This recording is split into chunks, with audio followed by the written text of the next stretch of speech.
COVID outbreak worsens in North Korea. Hello and welcome to VOA Asia Weekly. I'm Chris Casquejo in Washington. That story in a bit, but first, making headlines. Cambodia and China broke ground on a Beijing-funded project to revamp the Ream naval base, which the U.S. fears is intended for Chinese military use.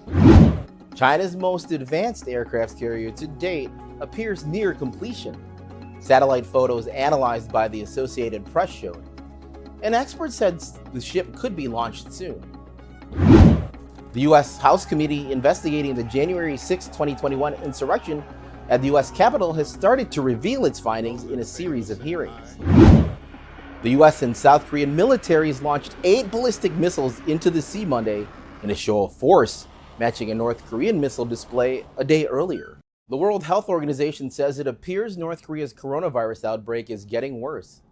That contradicts recent claims by North Korea's government, which only recently admitted it is dealing with COVID-19 at all. VOA's Bill Gallo has more. Almost 2.5 years into the coronavirus pandemic, this is still as close as outsiders can get to North Korea. At this South Korean observatory, you can peer across the border, searching for even the smallest clues about how the country is coping with COVID-19. There are no obvious signs of a lockdown, at least in this small farming village. North Korea recently admitted for the first time that it's dealing with a coronavirus outbreak. But the true extent of its pandemic situation is just as unclear as ever. State media have reported about 4 million fever cases, but only about 70 deaths. That would be the best COVID-19 fatality rate in the world.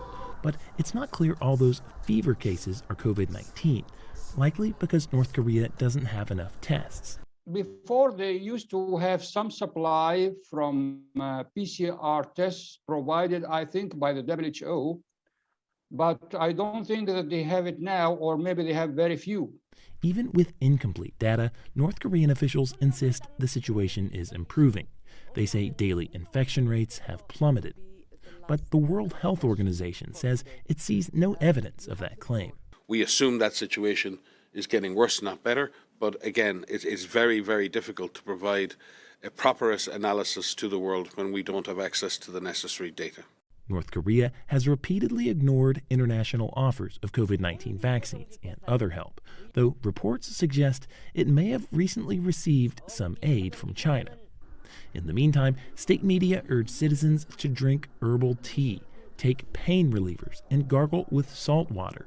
Signs the country doesn't have what it takes to handle a major epidemic. Not enough medicine, not enough equipment, not enough anything. Even electricity is not always there. For now, North Korea remains completely shut off from the rest of the world, fighting the pandemic in its own way. Bill Gallo, VOA News, Aegibong, South Korea. Visit our website, voanews.com, for the most up-to-date news. This is VOA Asia Weekly.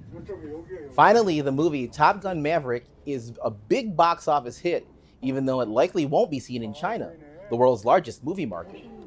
That's because Tom Cruise's character wears a bomber jacket with a patch bearing the flags of Japan and Taiwan.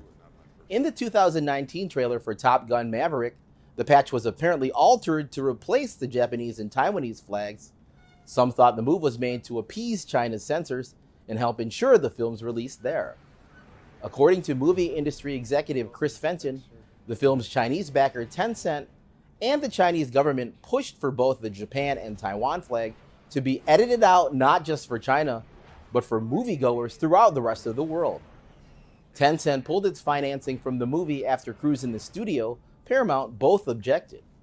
It now is suddenly easier to say, you know what, we're not going to put up with it anymore. But what's even better, and the thing that I love that has happened, is that we've seen 2 movies, in particular, Top Gun and the last Spider-Man movie, and even Doctor Strange, all do great business without China. So far, Top Gun Maverick has made more than $550 million globally. Thanks for watching VOA Asia Weekly. I'm Chris Casquejo. See you next week.